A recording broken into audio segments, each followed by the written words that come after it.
Hey guys, subscribe for daily content. And if you're shopping for gear, make sure you check out the description for the newest items at some of the very best online retailers. There's also links for some of the items that I personally recommend. Thanks!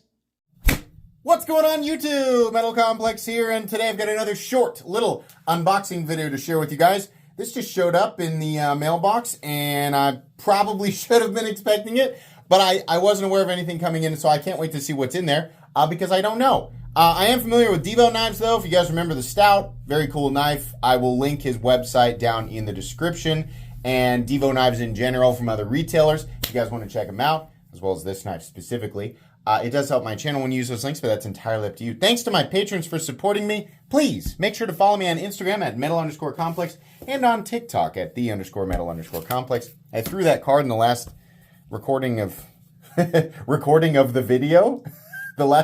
Literally just 20 minutes ago when I recorded a different unboxing. I threw it and I have no idea where it went.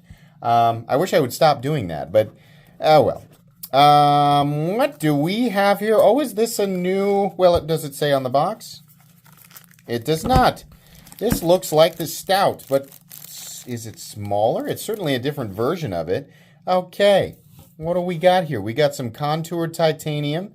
Very nice. Ooh, very pretty. Very nice stonewash finish. Can't wait to get that blade out there.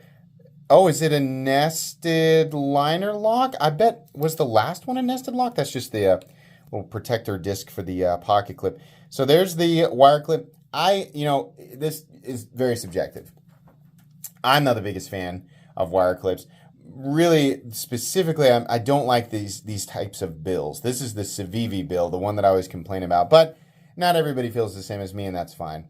You can flip it over. Much more importantly is the fact that you can flip it over for lefty carry. So very nice. Let's go ahead and open that up. Oh, yeah, very nice. Very nice.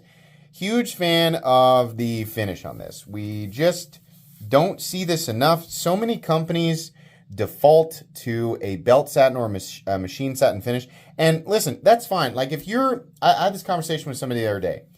They were like, you're always pooping all over the machine satin and belt satin finish. That's my favorite finish. And to that gentleman, I said, listen, if you like it, you don't need my permission. You just like what you like, right? It is a less expensive finish to apply than something like, something like this that's going to have immediate tumbling and they're going to polish it a little bit.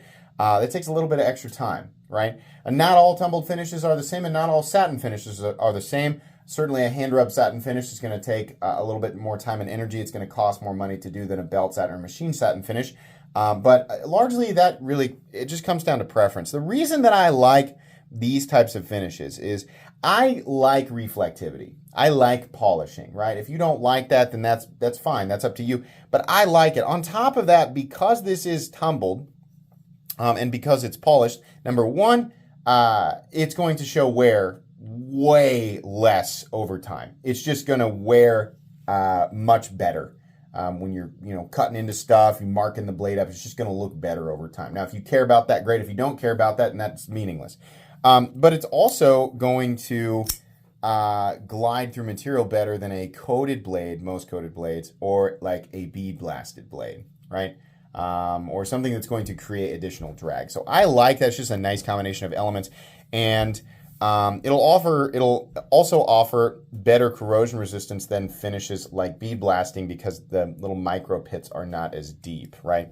But that's a lot of how well a blade resists corrosion is really dependent on the composition. Anyways, I don't know what the blade is made out of. It's titanium, so I'm gonna guess it's something like S35. Obviously, it'll be linked down in the description, and I will know. By the time you guys are watching this, I will know. But in this exact moment, I don't know because it doesn't say on the box, and this isn't a review. We're just taking a look at it. But I'm gonna guess it's something like M390 20CV S35VN, right? I'm just guessing. It's a smaller version. It feels like a smaller version of the Stout, but your lines here are really, really good. Truthfully, the only thing I don't like about this ergonomically is the clip. He did shorten it up, so we're right at the 50% line, but I am feeling it a bit. The other thing that's nice going against everything that I said is the fact that it is a wire clip means that these, rounded edges are nowhere near as offensive to the hand as you know, the Civivi, like something like this. This is a lot more bothersome to the hand. It has that bill, right? A lot more bothersome to the hand than something like this. Your ergonomic grip back here is probably 3-finger. Choked up, though, is excellent. This does sort of curve almost right into the cutting path, so you do have to be careful about that. There's no sharpening choil at all. Some people, you know, hate that. Some people don't care. This blade shape is really cool. It kind of reminds me of, I want to say, I think I said this in the last video about the Divo Stout. It reminds me kind of a toucan bill. You have this like little notch here behind the, we'll call it the nose of the blade. And it's just, I don't know, it's a comfortable spot to put your thumb if you find yourself in a position where you need to hold the knife like this. I don't, but I appreciate lines like this anyway. The edge, yeah, that's hollow ground. Very nice. Oh, super bitey too. We need a little piece of paper just to, not any scientific testing going on here. It's funny, even when I say that, even when I say that the paper cut test is not scientific, the main reason I do that is to like kind of slow the aggressive teachers in the comment section, people who just desperately, you know, need to educate. And for some people, it doesn't stop them. I say, yeah, the paper cut test doesn't really prove anything. There's nothing scientific about it. And they're like, yeah, that's right. It doesn't prove anything because it's not scientific.